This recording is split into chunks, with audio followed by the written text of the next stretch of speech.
okaro zira membo amaka oliego zeguvae oliego lambo oliego zegu oliego namuvae oliego lambo oliego zegu chukaluwa agozgowenigi oliego zeguvae mebataga namu kanali chukaluwa mwana udidi dunatoliego oliego zegu oyimuna sobezi wana kemu wana oya akamubezi obanu nunu tala abango oba wawalunu ondomo oya akamubezi abu ninu unu tale nisia oba yango kono no sobezi no so wana kemu wana chukaluwa yangozi goma onana andoni bambo Okiba musaba atwaba na mueneba emana mona wana bemu miba eba mona la rola iwa ya paitamu oye mo bezi akori kolomo atobuwa muta ewu oliego zegwa natagonam oliego nkemo asingin na waije oliego zegum natago walam oliego lambo asingin na waije oli sablu atukalu ya goziwere goma njocha ya hukuko kita kewata namo oli sablu chimaka nayo galaze wabalembo ezika gaze inuandegu okongo Bo sabayo ebukanzi tom okiba maulibu maudibo wana na mbaze manuebu akamu sabayo twabalambo olega zebu olega na olega lambo no waiza Unu kanal banadi zagu wanego makati vai daja dalune ndagu olega zagu wana olega ibatago no waiza no sobazi wabulu no soala wana chibuzo wana no so bazi wabulu wana no sawala wana no so Wangila Lord, Wangila Lord, now Delta, non service.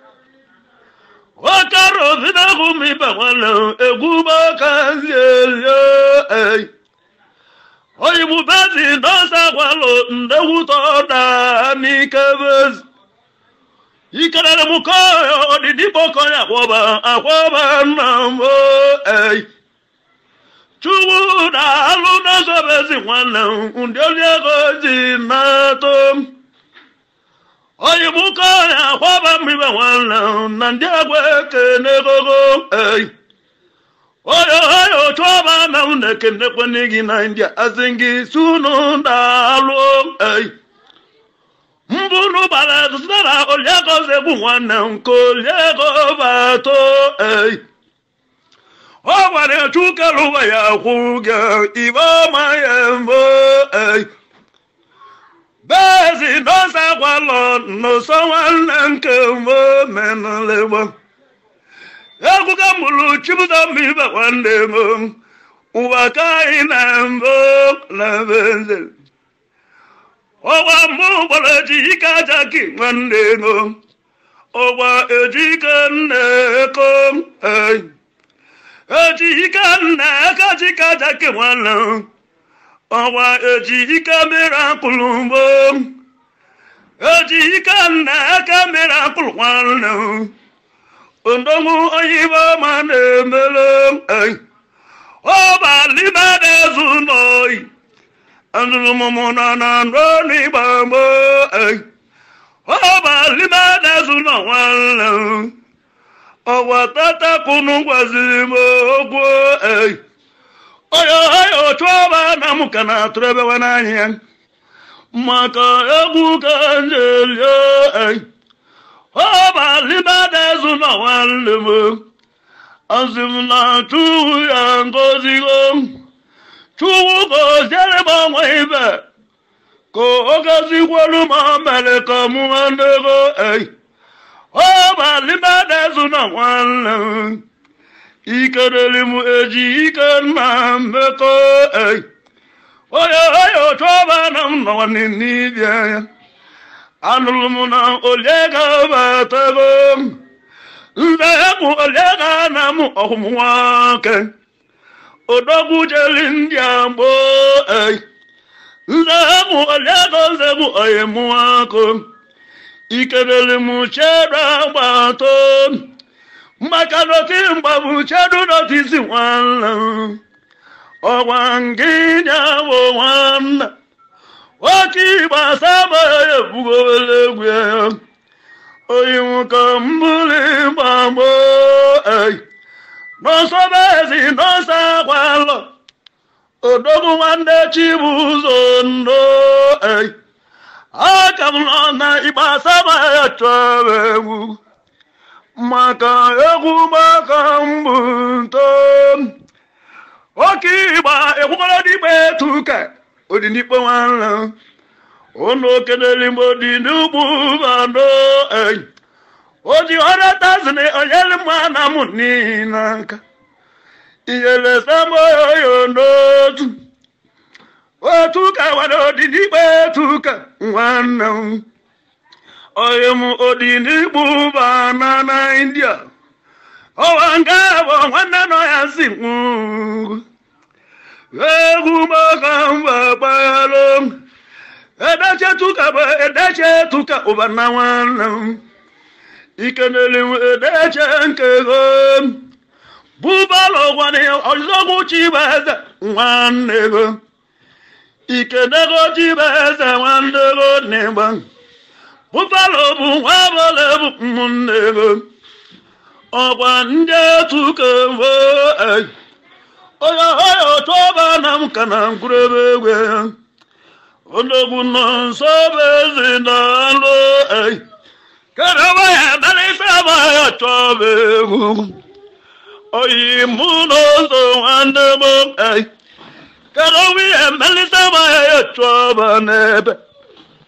Oyimu odobu bezimbo ay. Obuna ma bata kantu wana.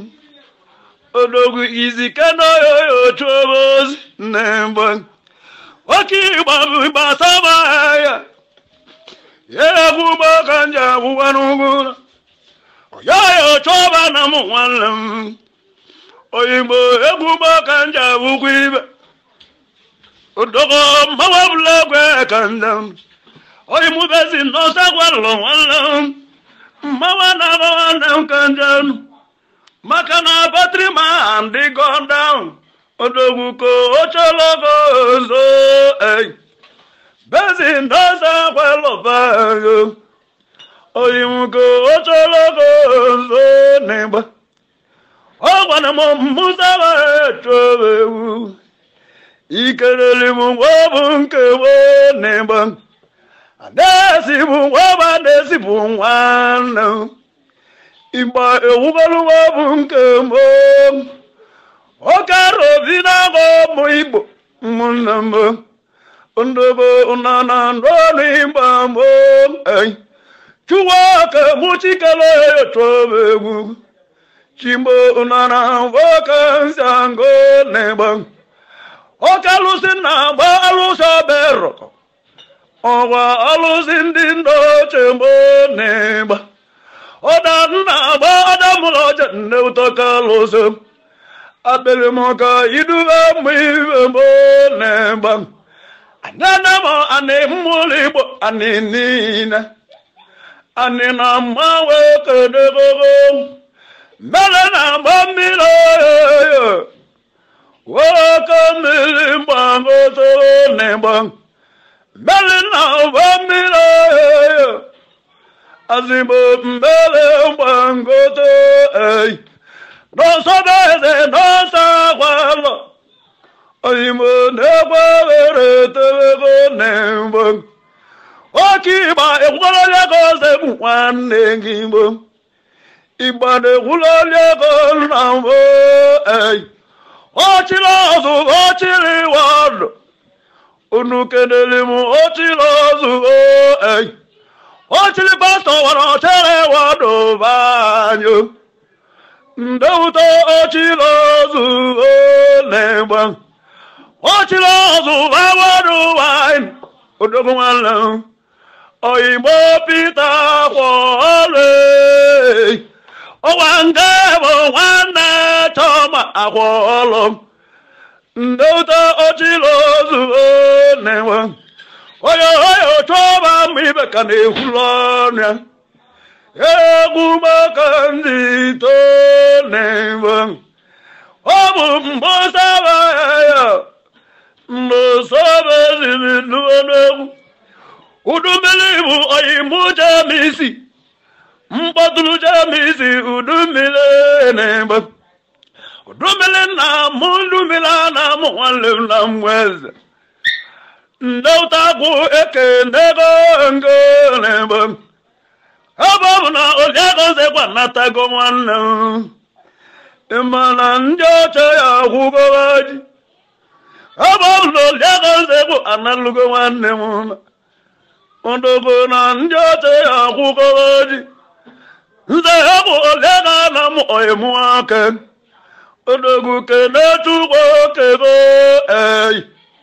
Nzebu oliaga zebu wanlu Oyimuke ndotu wakego Banade zebu wanlu Ologu ndauta makati mbo Okamubu sama ya chobegu Oyimu ayana tulu alambo Ekukatili banade zedigwa wanlu Ogona sudi temo ite Banane wanze digwe ite putu putu wanem na India Ite na mbawa pugo Banane wanze digwe ite putu putu wanem na India Owa ngi wane sonde noya Akamobo sama ya chobebu Oyimu ebu kambu nembang Ive kuna ma udakwan kembang Udakwan kembang kamudan Ponusa wazu udakwan lana glegu Udakwan kembang kamudan Ponusa wazu udakwan nembang Odindi bako ya akwaba lambang Unukenelimu ikatwa ugomo Ugo ikatine dara wanlu Odogo ona nugwana nimbamo Akuka mulubade wata irulubai Odogo irulubade ndo nebang Owane oya akamubezi nonso wanem Ozemoka moja muneyo nembang Ika etuwa bolebu anakwa wala Mauna tuika ndo menolembang Ika twana kwa mauna tuika Oyembo mawa pugo Atane wuli wanemo Iba ewugalu mibemo Atane wuli anakwa wanem Alumna olega batago Atana butali kwa malele wanam Onaya vugo yo anyo nembang Okiba wabale unanando numang Eguma kamba bayalo nembang Yoyo chola namukane hureba nyayang Iba eubala wa manejawo Ogotrako wabale ina nukolu Enlona olega batango Njidawa opoterako anejaba wale Enlona olega batango Ibaduko jabo wabale budiayo Oyemo akwalo na mbeko menolebo chabu ba nugo chabu wala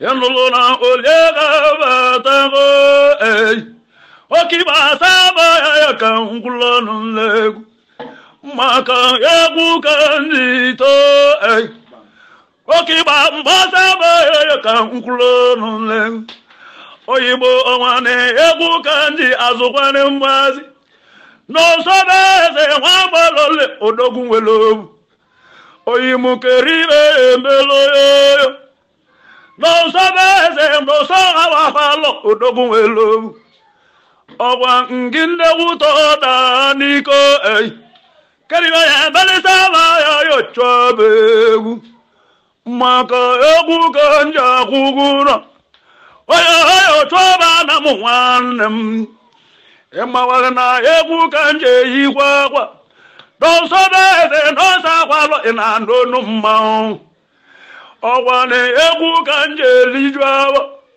Oyimubeze no sowa khalo wane Imago wana laji ako Egu kanje le sonde wana laji akawana Ogwa wane dantatebu Egu kambolo sonde wa Sonde kabo wala Odogu obaba dani yoyo Oyo choba nam Kanelo tekweniye Aka wala dantato Aka watelebo sonde kabo wala Aka wala dantato Egu gambulu ogane ndibo bai Odogu ogane ndembo nembang Ogana da bogana ndi bo wala Obulu plaza mavio Okalele ogana ndi bo wayo Ogwo 20,000 Oyo toba na mukana kurebe na begu Oyo bo ayana todo wana mbawu Owana deo kam Pimpa nuga mibe Pombo bumba Egu kanango Namdi banuga wawalobu Engweli mesechi Wani egu kandecho Namdi banuga wabulibu Wani Ibanuga narambo Owanabdo ibanuga wana Tony ofo wane Omeketele pomo samoyo Omoyo toba na mutiweze libe Ogwanyana basilu denze nebelano Na Tony ofo wanara Banyo Mabasi mungu Mbuze kuka mbata kansu Kafabali mengo Mamaka koneba ya mbayo Simuputa musaba yo Gedo kene wanyenti Kamjaba alimu 120,000 kamuli jwa Iba mbesele wabole mwala Mbasilu denze bema yemen Nana nabdi iba nuka wana Todi ofo wane mwanara Vagwa 120,000 yoyoyo Nkele tukaluwa tukeli mbo Kunu zola mwibe mo Makoli sepuluwa tukeluwa benye kwevika Okwa unube wadomu yoyoyo Ebele mbosa mayo chuwala Ngwani yekene mwibe munotu Kama wabu nyasa mayo chobe gugu Obodo kan lilinke mo Okeni bobo kane nibo Imbudu ogana nke mo gana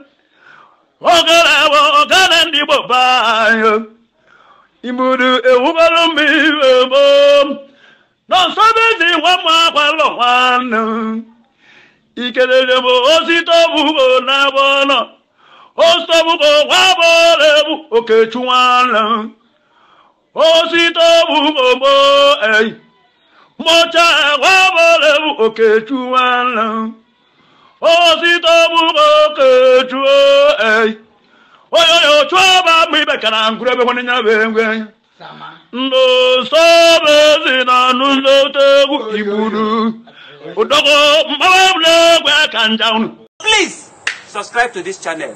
Please subscribe. Please subscribe. subscribe. Share this video. Subscribe to this channel. Tell your friends to subscribe to this channel. Subscribing to this channel is very, very free.